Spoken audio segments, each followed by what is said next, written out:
We're four best friends who grew up in small towns. But it's not always easy being queer. My name is Faye and I am an actor who loves fishing. I'm SJ, I'm a creative director and I love nature. I'm Vic, I'm a designer and I love to fish. I'm Emma, I'm a designer who loves being near water. Fishing is our safe space together. We don't often see a lot of women fishing.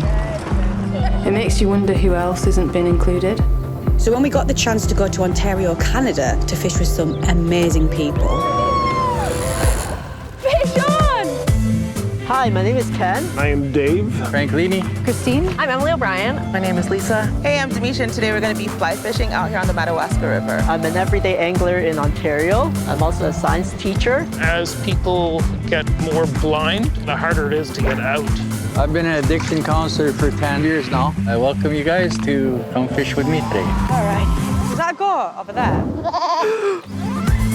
When you're out in a canoe, you are using Indigenous technology that is thousands of years old. Like most people, I grew up never thinking I would end up in prison. We're going out after the elusive muska lunge. Lucky Lisa, let's go. Yeah, it was real, that was real, that happened. Let's go fishing. Yes. We packed our bags for a cosy cabin in the woods. We couldn't pass up the chance to Get hooked. My name is SJ. I feel so lucky to be able to travel because that's something I never felt was a possibility growing up. I grew up in a very small town on the coast. I didn't have a lot.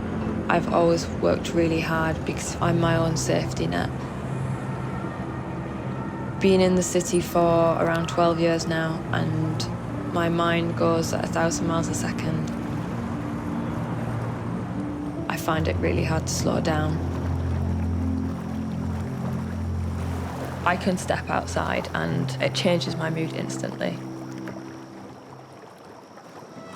Today we've been invited to the Madawaska River to learn how to fly fish. Light it up, pedal to the metal. We're gonna take it to a whole nother level tonight. Faye, how do you put tape in the camera again? Are you excited to try fly fishing, Faye? I am. I'm a bit nervous because, from what I understand, there's a thwacking motion. I'll probably take someone's eye out at some point, probably Vic's. Esha, how are you finding Canada? I don't think I've seen a sunrise like the one we had this morning. No, me neither. It was spectacular. It was really, really lovely. Body, what the future's about. Hey. I'm so excited.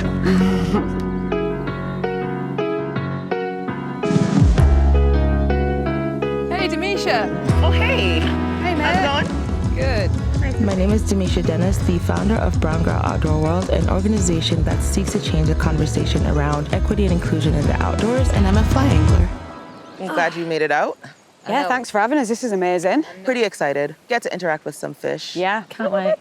Can't wait. Today we're going to be fly fishing just outside of Algonquin Park, around the Madawaska River. Also known as Madawaska Seabee on unceded Algonquin Anishinaabeg territory. A lot of the spots on Highway 60 have been heavily overfished. Yeah. So this is one of those places that still has managed to maintain this pristine look in what you're seeing around you. Yeah. How did you find the spot where we're fishing today? It's a secret. It's a secret how the secret had got to me. Secrets give secrets. Absolutely. One of the things that I love to talk about is the idea of getting folks to know, love, and then working to protect the areas that we fish.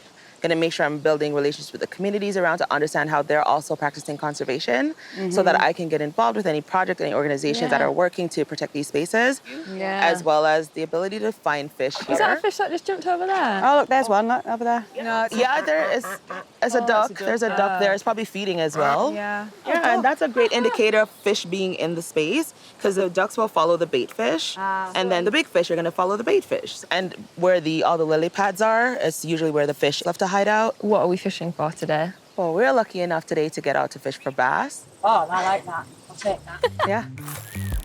Smallmouth bass are native to the fresh waters of east and central North America, but have been introduced to waterways across Canada.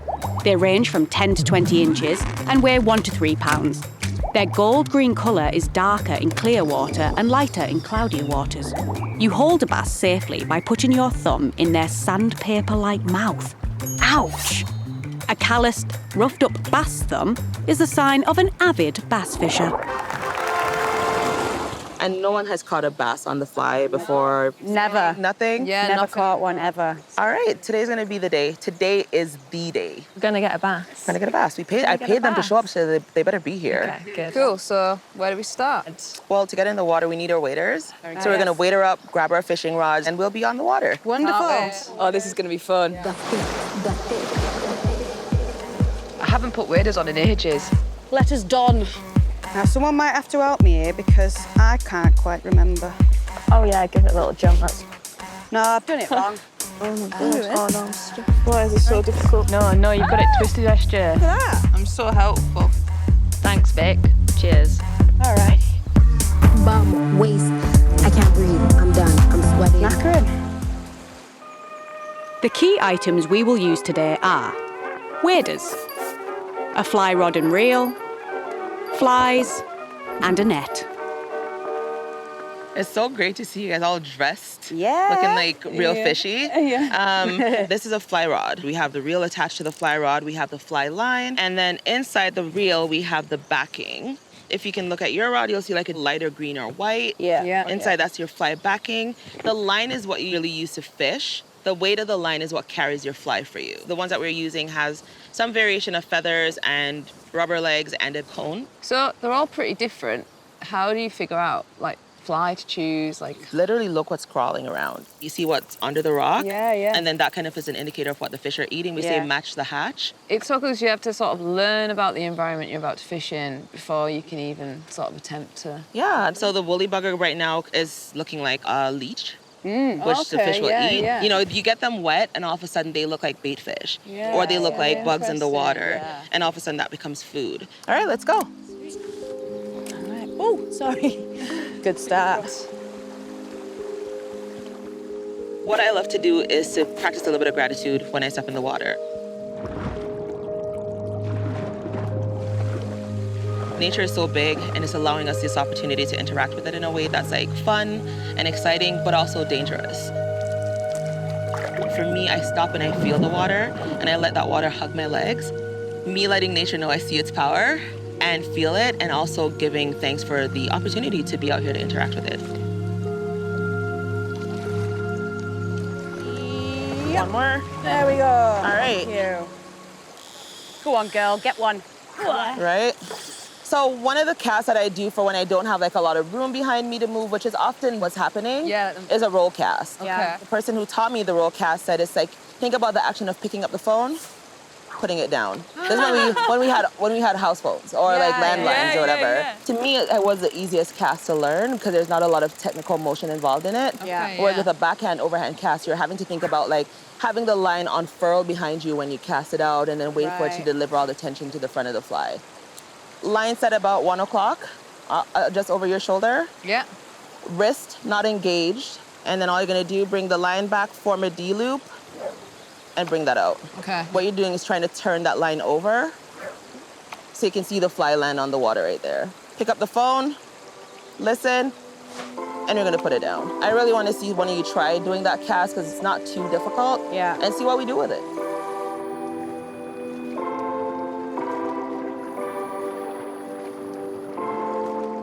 We're set up right now so that we have enough room between all the people fishing so that we're not hooking folks. In addition to our hats and our glasses, we also need to practice like physical safety so that everyone knows their placement on the water. We're also looking for places where we can stand that's flat so that you're more balanced in your when you're casting. Mind if I hold on? No, okay. Go for it. So I'm gonna go D-loop. Hello? We don't want it. Oh yeah. Pick up the phone, put it down. So you're gonna put some more motion, bring it back. The D, create the D-loop, yep. And then put it down. Keep that wrist loose, yep. Nice cast, Ed. You're on a fish. Yes. Rod to fly. Yes! Let me see. Oh. Oh, it popped off, Vic. Still counts. To introduce you to something that, you know, we go fishing, we don't catch fish. We go to fish. So if you're not catching fish, I still want you to look at it as a really great day because you're out here. Yeah, exactly. I mean, it doesn't get better. No, you could be stuck inside. Oh no, bad cast. He had all the gear and no idea, bless him. That was all appalling. Right, now it'll take me 5 years to get back in. And I didn't strike. It's a little bit deeper than I thought I was going to be. Terrifying.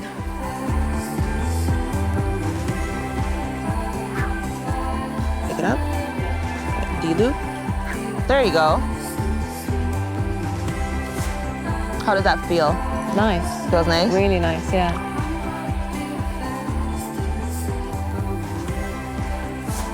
Fish on! Faye's got one. Wow. Go on, Faye.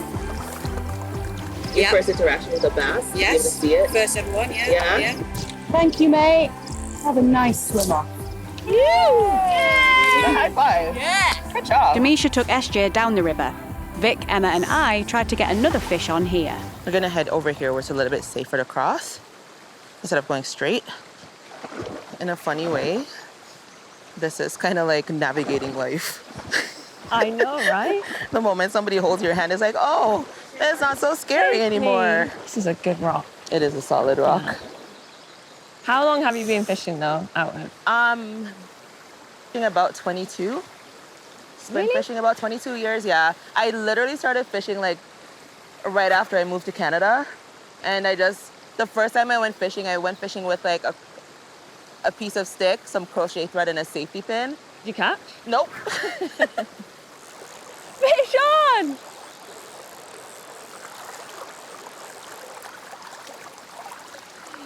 Wow. Tiny little thing. Let it go. Beautiful. There you go, buddy. Ah. What made you get into fishing? Getting into fishing first was more out of rebellion, really. Like I didn't want to go to church. Yeah? And I was just like, it's religion or fish, and I chose fish. Got into it more out of like challenging the narrative of who belongs in fly fishing. Yeah. And just seeing like different people show up, and there was always an older white dude sport. Still is, pretty much. I moved out of home really young. Like as soon as I was able to leave, I left. And I think that's kind of the attitude I've had my entire life, and just kind of like going after things myself. I couldn't really relate to anyone there in the town I grew up in, and I knew I was a lesbian at that point, and there was no one around me who I could kind of, relate to, basically. I moved out of home like really early as well, and you work so much harder in creating a community when you know you don't have like a community like at home. Yeah, I mean, I have maybe like 3 people now in my business who I'm kind of responsible for their livelihood. I feel incredibly honored that I've been able to sort of push myself to be in the space and have a business and drive myself to do that. Yeah. But at the same time, I think you have to take a second to kind of step back and have a moment for yourself. I have a fish on. You have a fish on. Bass? Yeah, this is another smallmouth bass. How big's that? It's a bigger bass. Oh, this one's a good size one. Okay, I'm gonna bring it over to you. Oh, yeah. Are we tangled? Yeah! Wow! Nice. Amazing. Is it out? Yeah, it's out. Oh, bass. So pretty! Yeah, look inside its like you can see inside his gill. Yeah, that's crazy. Yeah. There, buddy. Thank you. Thank you. Thank you. You can go. High five.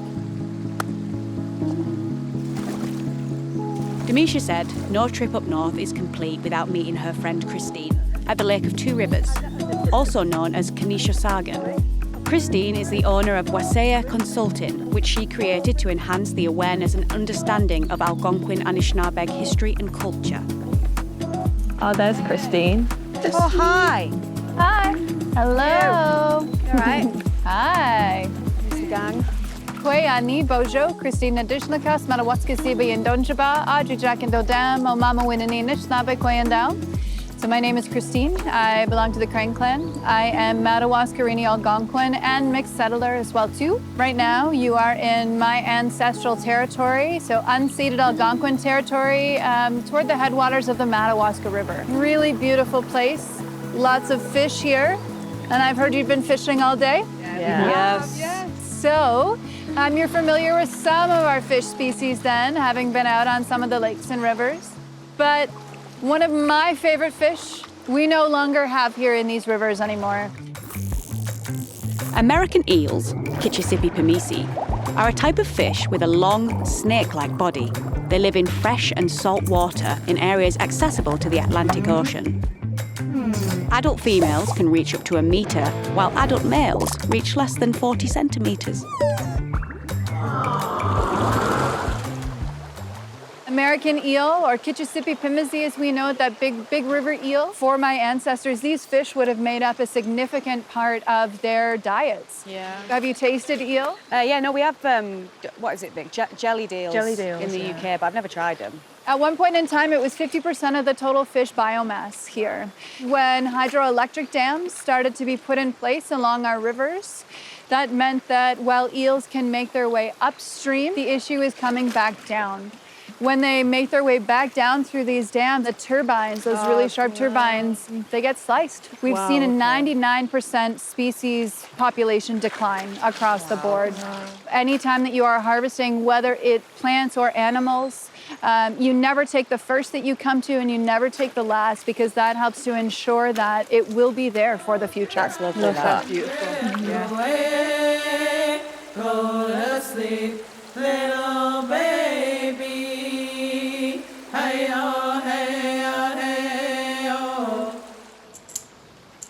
Hey-oh, hey, hey-oh, hey-oh. Christine invited Demeisha, Faye, Vic, Emma and I to go for a walk in her favourite woods.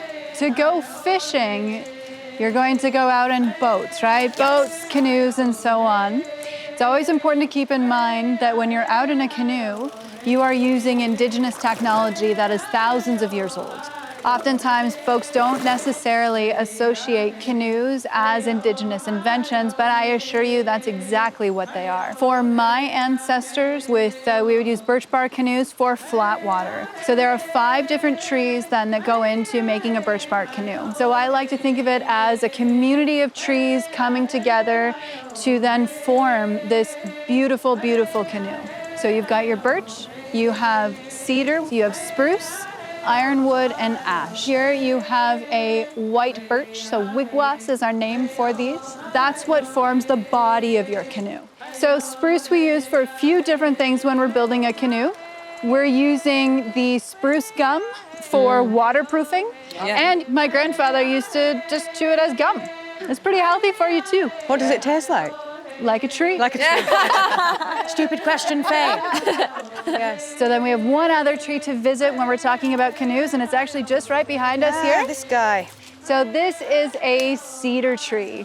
And what would you use the cedar for? A nice straight cedar like this that doesn't twist. What we'll do is we will cut the tree down and start to split it into really, really thin sheets, and that's what forms kind of the floor of your canoe. You also make your ribs out of cedar as well. Steaming it and bending it into place. Ah, you steam it in. Yeah, and that's how it bends up and goes right into place. It's the most magical part of building a canoe.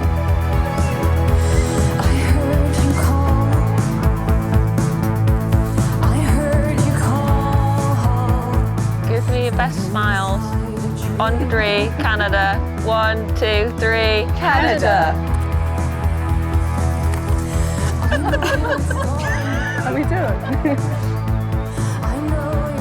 I was out on the water today fly fishing and thinking about the rest of our trip and all the travel, and I took a moment to reflect and to realise that I'm the only woman in my entire family that's ever been able to do something like this, and that's really, really special.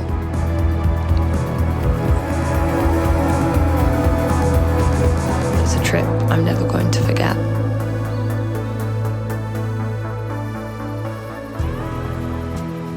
We didn't want to say goodbye to Demeisha and Christine, but our cosy cabin was waiting. First photo for the wall. You know, I miss Demeisha and Christine already. We'll see them again for sure. Right, night you lot.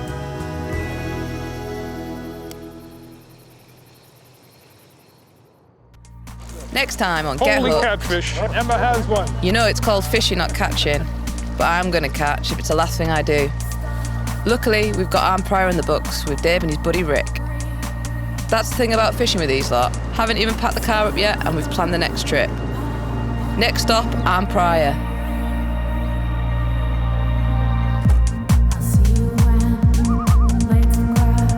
Get Hooked is created by Heidi Lynch and Leah Vlemix, directed by Leah Vlemix and produced by Heidi Lynch. Cinematography by Cameron Roden. Get Hooked is produced by Bone Vault Inc. in association with AMI and OUTtv. Integrated described video by AMI.